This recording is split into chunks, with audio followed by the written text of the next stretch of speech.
NFL fans are preparing for the AFC rival of the Buffalo Bills and the Baltimore Ravens coming up in Buffalo. So here at OutKick, we are fully expecting the woke sports media, yes we are, to buckle down and make this the competition that determines everything. The quarterbacks in this game are the elite of the elite. Both have had record-setting years.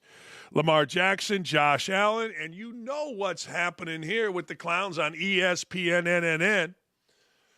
It's going to be about race. It is. And I'll explain after I read some of the tweets coming out of not only OutKick, but other places. Here it is, Clay Travis. I hate to say it. Clay says, but if Lamar Jackson wins, this is so true, and the Bills are playing the Ravens next week, ESPN is going to turn the game into an awful racial debate and strip away the fun of the game. I know it, you know it. Prepare yourselves in advance. It's coming. Well, here's the deal. Here's what I choose to do. I don't watch ESPN. In fact, I can go word for word on most 2.5 Men. Like, if there's nothing on, and I get home from my show, usually at 3 o'clock, afternoon show, I go work out, come home, it's 5 o'clock. What are you going to watch? I'm certainly not going to watch ESPN's racist clowns get on there and tell me anything. But Clay is right. Those of you that watch, they will write about it. They will talk about it. Some fat one, oh, never mind. I'm not supposed to say it. Take it back. Some woman named Kimberly A. Martin will talk about it, and we're all supposed to listen. Dominique Foxworthy, Jeff Saturday will chat about it. It'll all be out there, but I pay attention to none of it. I used to. I think we all did. I think we all turned on Mike and Mike in the morning, got our sports fix, and now, man, Bobby Barack wrote a great article. You don't even know who's on ESPN. Well, right now I'm looking at Saturday, who is ridiculous, Dominic Foxworthy, who's a racist, Kimberly Martin, who's a ditz, and the obligatory white dude. I don't know who he is, Dan Graziano, something like. No, it's Ryan Clark or some nondescript African-American. Whatever, but you know it's coming, and I will not be a part of it. I like both. You guys that watch this show, you know I love Lamar Jackson. You know I'm big into Josh Allen, not as much as Lamar Jackson, but I have a crush on Lamar Jackson. The NFL media has cast Allen and Jackson as the chief characters in the race wars. ESPN, of course, the pundits portray Allen as the big bad white quarterback. They have since he entered the draft. Oh, they did. Ever since he entered the draft, and there was some tweet when he was 10 years old. Everybody got all indignant. I got 2 words for you. Suck it. It's my new favorite saying. They have done that since he entered the draft, during which old tweets of him using the N-word as a teen on social media emerged. Okay. Unlike Joe Burrow, the second best white quarterback in the NFL, Allen is not a woke activist who posts about abortion and rap music online. See, Joe Burrow's down to clown, but you know what? Joe Burrow's also watching. Joe Burrow's great, everybody tells me. I don't look at it that way. Ever since he frosted his hair, ever since he went, I don't know, outside of being what Peyton Manning and Tom Brady are, Joe Burrow, he can throw for a lot of yards. His team doesn't win. He doesn't lead, apparently. I don't know. Maybe I'm wrong, but I know this. He is Clay, and whoever wrote this, probably Bobby or Danny, they are absolutely right. Josh Allen, the big bad quarterback. Oh, man. Similarly, Jackson is far from the only great black quarterback in the NFL. Of course, Patrick Mahomes, biracial and identifies as black, is the most accomplished player in the league and on his way maybe to be the most accomplished player ever in the league. But because Mahomes' white wife, mother, racially obsessed commentators like Jamal Hill, they don't champion him like they do Jackson.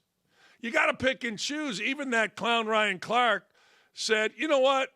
Jackson is the most accomplished, authentically black quarterback.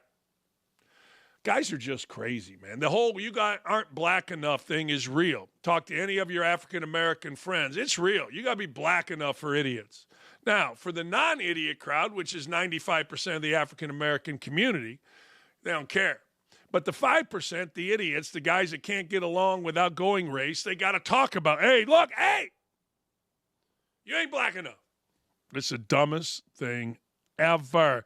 Let's have a little look back at some of the racially charged verbiage from morons, including Bomani Jones, the king of all morons, and that's giving him a lot of credit. When I'm talking about those 4 guys in the AFC, it's 3 black dudes, Mahomes, Jackson, Stroud, and Josh Allen. So, yeah, although Joe Burrow's pretty good. I do think some people are going to give Allen too many points. There you go.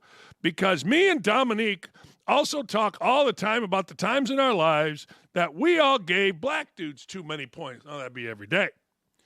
I do think the NFL has a little bit of a, I don't want to call it a crisis, but something changing that they've never had before, which is the best quarterbacks are black. Oh, bullshit. The best quarterback's been black for years. Shut up. Part of the success of this league has been built around the fact that they had all these great athletes and still had white faces to sell everything. Maybe.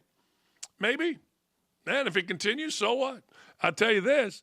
Everybody getting rich in the NFL. I mean, maybe Lamar Jackson isn't selling anything. I don't know, but he getting rich. Maybe, I don't know, the assistant coach who's black because of the Rooney Rule isn't selling anything, but he getting rich. Everybody getting fat, but that ain't enough, right? We all know that isn't enough. I like Lamar Jackson because he's not selling anything. I've had enough of guys selling. I've had enough of the Kelseys. You can take the Kelseys. Even the wife, who I thought was I've had enough of her. I've had enough of Mahomes selling me things, but never enough of Mahomes playing. I love watching that guy participate in the game of football. I don't know. Does Josh Allen sell anything? I don't know. I mean, look, let's be honest. If you look like Tom Brady, you should be selling everything. I don't even remember Tom Brady selling that much as compared to Peyton Manning. Oh, Peyton, he can sell everything. He's the Peyton Manning. Peyton says, and everybody laughs. He's the greatest. Yeah, I don't know. Heck, ESPN analyst Dominic Foxworthy, this is ridiculous to me, admitted on the network he roots for Allen to fail because his fan base often have pictures of the American flag in their social media bios. ESPN, of course, has no comment on that stupidity, but he did say it. One can find coded language in the cover of Jackson and Allen all throughout sports talk. In aggregate, the vast majority of the coverage is positive towards Jackson, negative towards Allen. Will anyone on TV have the spine this week to argue in favor of Allen? We are skeptical. Yeah, I'm not skeptical. I don't care. They're both great players. They're both rich. They both represent their cities well. I mean, they're probably friends behind the scenes. Famously, Bill Russell and Wilt Chamberlain, who are the biggest rivals in the history, not named Bird and Magic, of the NBA, used to have dinner the night before games. Used to come hang out, whether it was at Wilt's place where there was 8 million exhausted women sitting around, or whether it was at Bill Russell's place. And by all accounts, Bill Russell was a pretty simple man. But that happens a lot in sports. We let idiots. Like, everybody's got to sit around and listen to somebody named Kimberly Martin talk on a set. You got former NFL guys, but you got to listen to Kimberly Martin. Happens all the time. But the players themselves, sometimes the real ones, not the fake ones that are trying to swap jerseys. This is my buddy. I got to swap a jersey. No, the real ones, the Allens of the world that understand they represent something bigger than themselves. They represent a city of great pride, of great football heritage. Or Lamar Jackson, who represents a number of things, one of which is being a black quarterback, one of which is being a Heisman Trophy, one of which is representing a city of great pride. Although you'd never know it by the streets and the crime rate, in a football sense, Baltimore is a city of great pride, of great history. And he represents that, and they seem, both of them, to understand that. This isn't really about them. It's about us, and both need to win. I mean, let's be honest. You're going to be, I think, Lamar Jackson, a 3-time MVP. You got to win some playoff games. And look, Josh Allen, people said, and this is why he gets the benefit of the doubt, that window had closed. Stephon Diggs, Gabe Davis, and others gone. People thought, you know what? They don't have a chance. He's not single-handedly, he has put his team and his city on his back, so he gets a little more credit for that. Right? One of the things that's great for Lamar Jackson is the Steelers stink. Like, you can defend Mike Tomlin all you want, but they stink. They win regular season games, and that's great, but they stink in the playoffs. And I always thought the Ravens and the Steelers are the best rivalry in the NFL, and with the Steelers stinking and the Ravens killing them, that opened the door. So we're going to see what's going to happen, but I will tell you this point blank. I absolutely, positively will not be watching any of it. It may be on my TV like it is right now because I want to see breaking news. But I'm not listening to any. I learned long ago not to listen to any of these racist fools. They're biased. They're racist. They're disgusting. I am not having it. Hey, I've told you this before. I had a 10-year stalker. I did. A woman that would send me these long letters, an account of Like when I was the head coach at Indiana in 2008 for 7 games, I walked down Assembly Hall and she said our eyes met. And I had to look away because I was married and how sad she was for me to be blah, blah, blah, blah, blah, blah. I couldn't pick the woman out of a lineup, which I never fortunately had to do. Having a stalker, I make fun of it, but it's eerie. That's the best word I can describe.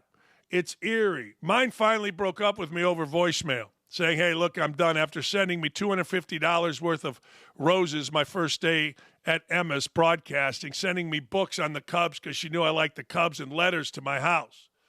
Finally, my stalker figured out, like, hey, I don't know who the hell you are. And after about 10 years, adios. This isn't the same thing. Mine was little. Caitlin Clark's is big, violent, sexually explicit messages. There is a stalker that Sunday police arrested and has accused, his name is Michael Lewis, of stalking Indiana Fever legend Caitlin Clark. Now, the insufferable Jamel Hill had to quietly delete a racist post from September of 2024 about stalkers and the arrest. Here's what she said. This is her tweet. I don't like to play Oppression Olympics. Of course you do.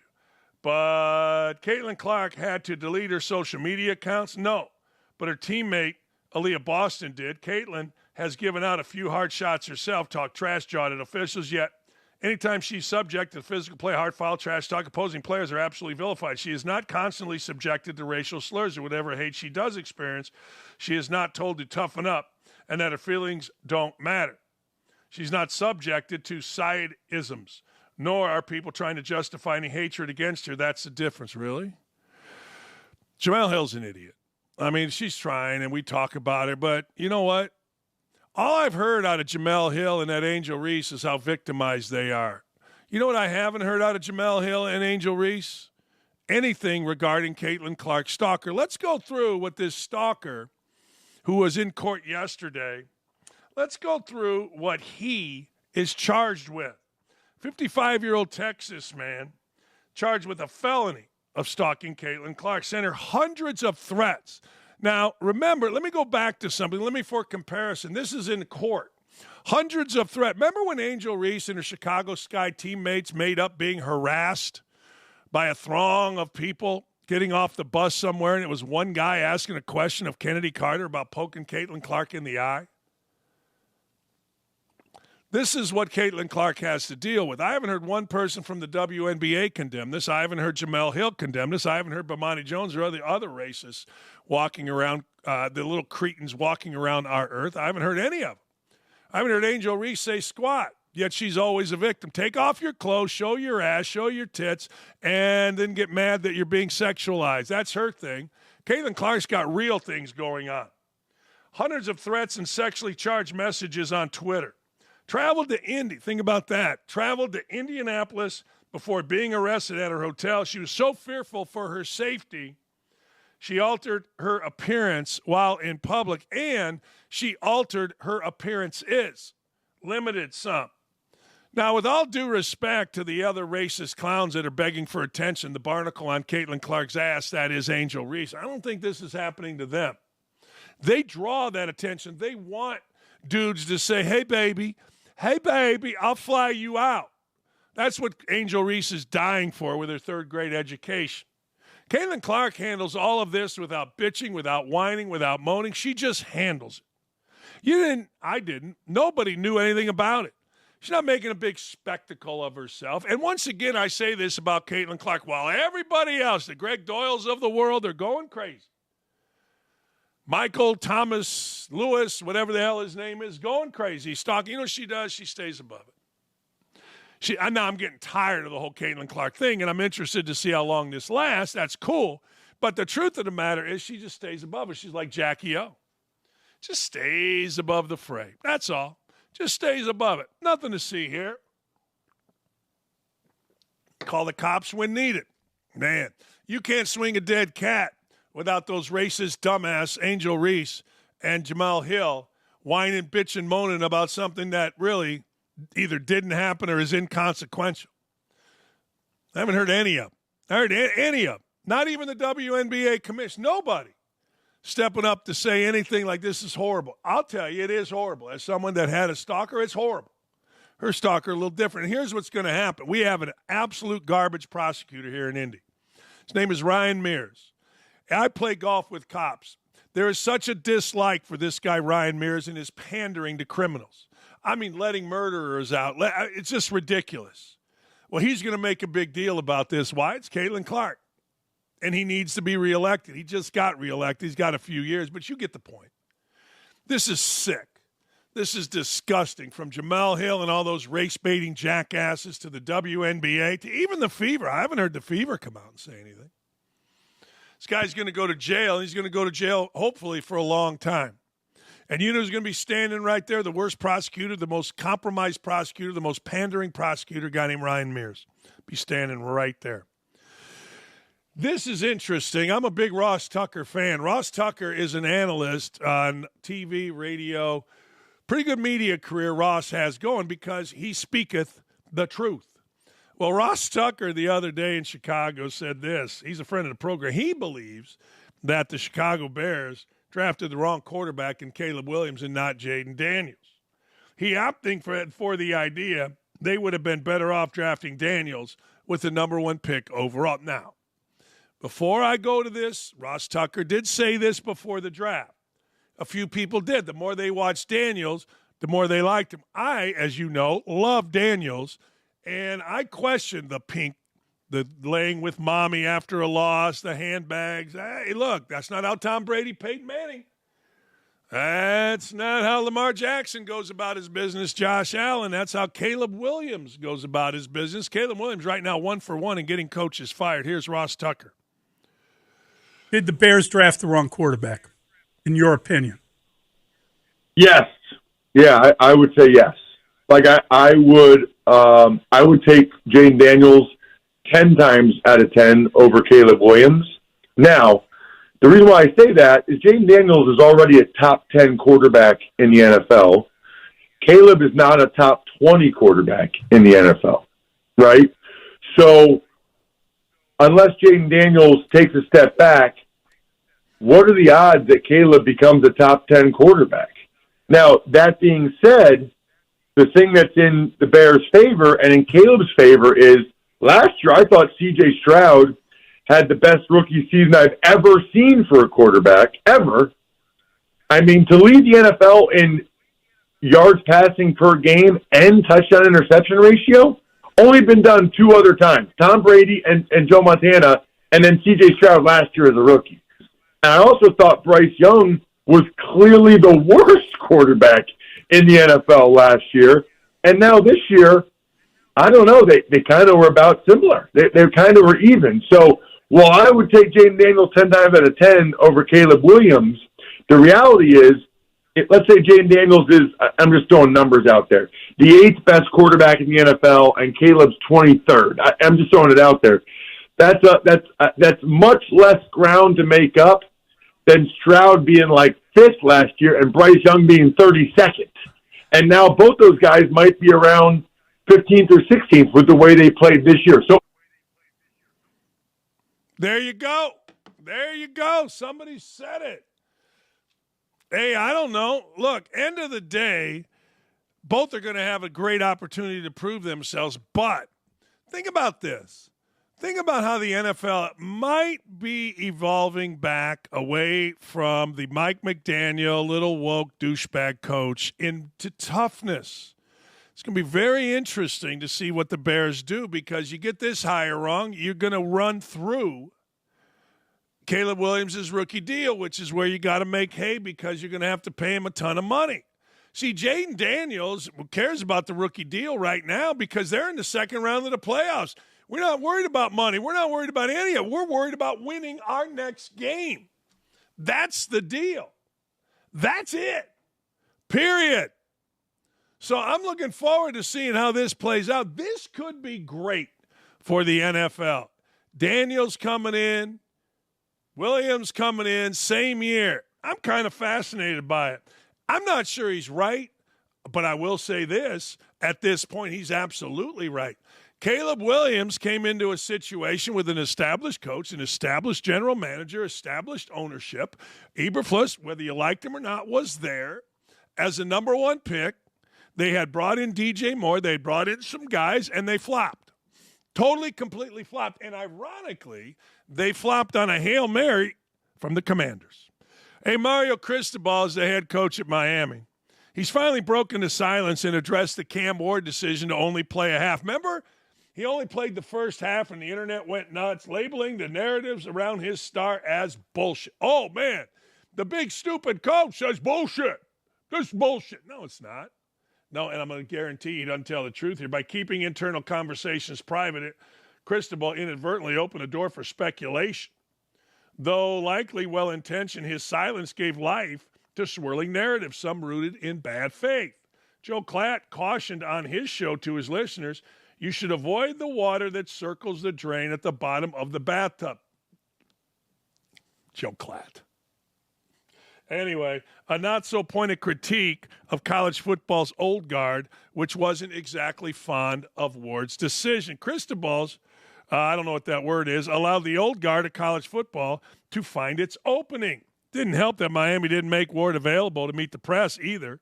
Instead of focusing on actual reasons behind Ward's playing just 2 quarters of Miami's bowl game, this allowed a conversation, a narrative, to form that completely lost its plot. Here's Cristobal. Cristobal, here he is. Let's hear from Mario Cristobal. Mario Cristobal on the notion that Cam Ward quit in the bowl game. Bullshit. He gave a very impassioned defense against what he calls a false narrative. The decision on the bowl game was predetermined based on his likely status as the number 1 pick. Yeah, that's bullshit. That's the bullshit. So Cam Ward, I'll guarantee you this. This is what Cristobal isn't saying. In fact, I know this. Cam Ward got paid to show up and play. That's what he got paid. I don't know whether he got $500,000 to play in the bowl game, sell some tickets, right? Guarantee you. So he gets paid, which, okay, that's the way the world works. Plays a half, doesn't play the second half, team loses. It's not the old guard that called bullshit on this, Mario Cristobal. It's every guard, and I'll tell you why. People bet. People bet. So the young people that are betting in this country, legally, you can go to Hard Rock down in Florida where Miami is and bet on that side, owned by the Seminole Indians. People bet. Young people bet. Hey, Cam Ward's playing. We're going to win this game. And then when Cam Ward doesn't play, you affect people's pocketbooks. And when you affect people's pocketbooks, old, young, man, woman, black, white, green, purple, it don't matter. People get pissed, particularly when they've been deceived. Mario Cristobal, big meathead coach. That's the bullshit. It's the bullshit of the game. And here's what I've said, and nobody's going to listen to me until they do. Once the school and the game get affected by catering to 18 to 23-year-olds, the powers to be, whoever they are, have an obligation to correct it. The schools are billion-dollar entities. The game is a billion-dollar entity. The players come and go. They come and go. T.J. Barrett or whatever, J.T. Barrett was a quarterback at Ohio State, and then 5 other quarterbacks came in. One came in on a transfer in Ohio State. Is in the championship game. Players come, players go. Coaches come, coaches go. But the school and the game stays, and nobody gives a shit about it. And what Mario Cristobal and Cam Ward did, he's right, is bullshit. Total bullshit. Because they defrauded the public. They defrauded gamblers of all age. It isn't just the old guard. And they made a mockery of the game. In what other sport does a guy play in a big game and then, I ain't playing? Yeah, I'm going to sit out the whole second half. Now, the NBA, which is failing because in part of load management does it before the game, you know what? LeBron's going to only play half because we're load managing. Really? You get down 30, you only play half, but that's not what happened in this bowl game. You're right, Mario Cristobal. Your program, complete bullshit. Yeah, Mike Vrabel ain't messing around. This is what I'm talking about. I think we're getting back to tough men. I do. I think we're getting away from, I don't know, Pablo Torre or Mike McDaniels of the world, and we're getting back to men. We saw it with Dan Campbell. We've seen it with Dan Quinn. I don't know. I hope Brian Flores gets a job. I want to see him get another chance with Ryan Grigson in New York. That'd be awesome. Jets would start winning. The latest guy, of course, is Vrabel. He vowed to end entitlement while insisting he's not Bill Belichick as he charts out what the new-look Patriots will entail as he takes the reins. You know, it's interesting. Guys come into jobs, and they really don't want to offend the previous coach. But entitlement, man, if you allow that in your program, you got no shot. I'm still pissed about my boys last night, Indiana. Indiana's full of entitled little pussies. Indiana basketball is overpaid, entitled little pussies. So the first thing a guy's got to do in there if he goes and gets the job is end that entitlement, and I'm guaranteeing you that's what Mike Vrabel thinks that he's seeing. You know, when you take a job, you research the job. I get it. Every little slapdick reporter thinks he knows the job. But once you once you are involved, you start talking to people in the building. You start finding out. And a guy like Vrabel has people in that building. And apparently, the number one thing that popped up is these players are pussies and they're entitled. That's what it sounds like to me. Probably sounds like this to you when you read this. It's going to be all different players, new coaches, some coaches that have remained, and people remember that. There's going to be some things like I'm not Bill, and I'm not Bill Cowher. I'm not anyone other than me. That's right. I want to galvanize our football team. I want to galvanize this building. We're going to earn the right to be here every day. Boy, that's unique. We're going to remove entitlement from our football team. We're going to get everyone that we've earned. We're going to get everything that we've earned from the head coach to the position coaches all the way down to the players.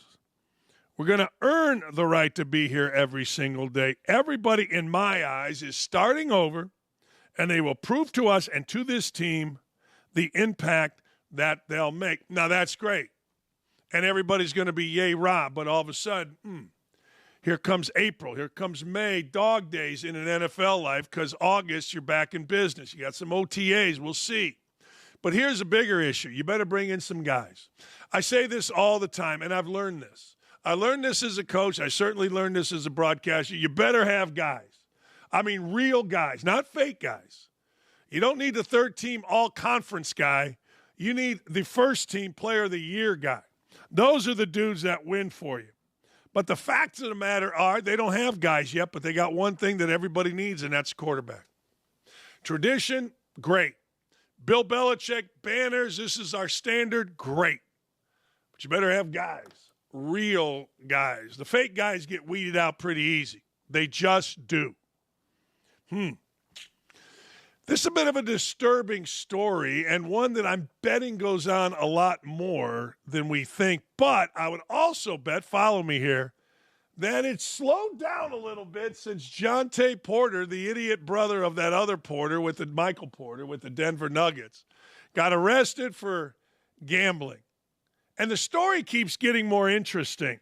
More details are starting to trickle out regarding the banned former NBA player Jontay Porter, with evidence coming to light revealing that Porter would text bettors mid-game, halftime, to provide them updates on his tactics and motivations.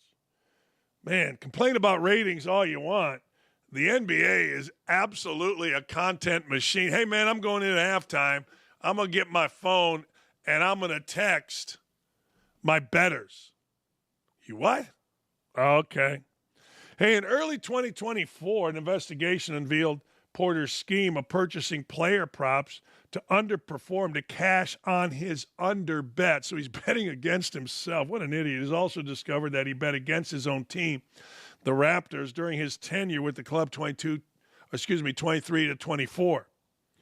Porter's betting strategy including exiting games early due to a medical reason to hit on his own player props. It was later reported Porter participated in the gambling scheme to clear other gambling debts. Wow. Porter texts one man during a January 22nd Raptors game that he had been taken into the locker room to have his eye examined, and he didn't anticipate playing more that day and that he wouldn't start the second half. He had started the game for the Raptors. The report stated, but if it's garbage time, I'll shoot 1,000,000 times, he followed up. Screenshot of those messages was sent to the prosecutor Hennon, who was the better, the next day.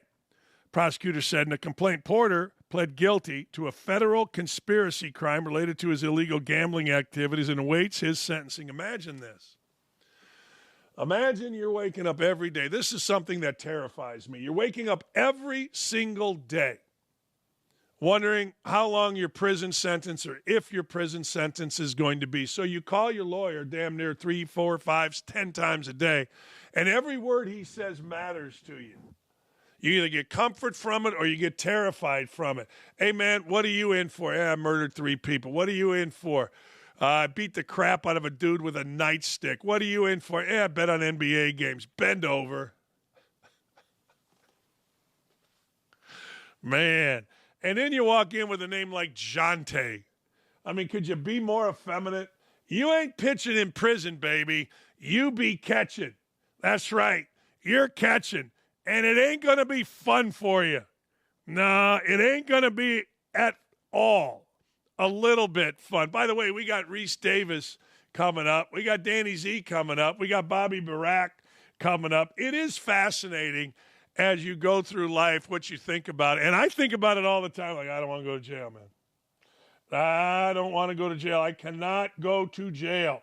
I will not go to jail. I will not pass go. I will not absolutely do it. Side note, not on, and I'm not supposed to ask this or talk about this until Bobby Barack comes on, but what a bad day yesterday for female politicians. Holy shit, did they embarrass themselves. Hell, couple were going to go outside and throw hands. Our girl Nancy Mace was going to go, hey, against that Jasmine lady who's America's racist. They were going to go outside. Nancy Mace said, you want to go outside and throw some hands? We can go throw some hands if you'd like. No, it's amazing. Yesterday, the women of our country serving in our Senate embarrassed themselves immensely, yelling and screaming at Pete Hegseth, making stuff up, using anonymous sources, answering their own questions. Frankly, and every guy that's married will understand this, they just wouldn't shut up. Here's a guy who's a war hero, and they're trying to make him out. Their biggest concern was, well, you let lesbians in the army? What about transgender people? It sounded like a round table of sideline reporters or women analysts. Women analysts on TV always talk about the feelings. They're really fired up today. I like my face right now. Oh, I was in that huddle and they're fired up. The coach told them, you got to be passionate. That's like what women sideline reporters and analysts, seriously, listen to the next one. The best one out there is a woman named Emily Eamon. She does volleyball. She tells you every strategy that's possible. She had to work with I'm not even getting into it. But anyway, that's what it sounded like yesterday. And there's a great thing on Twitter of Pete Hegseth in the middle of all these screaming women. Man, did they embarrass themselves. If I was a woman, I'd be like, yo, ladies, don't meet the stereotype. Don't do it. Please, God, don't do it. No, it was unbelievable. No, it really was.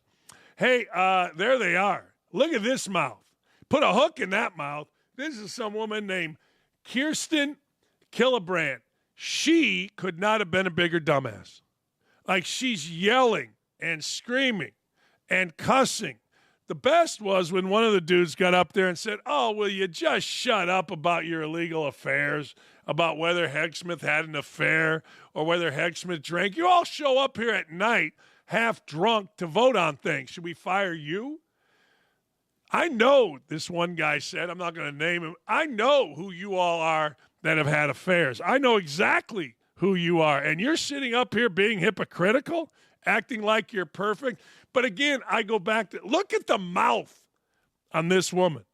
Just look at the venom in her eyes about a war hero or at a war hero that somebody is nominating to, oh, I don't know, lead our military.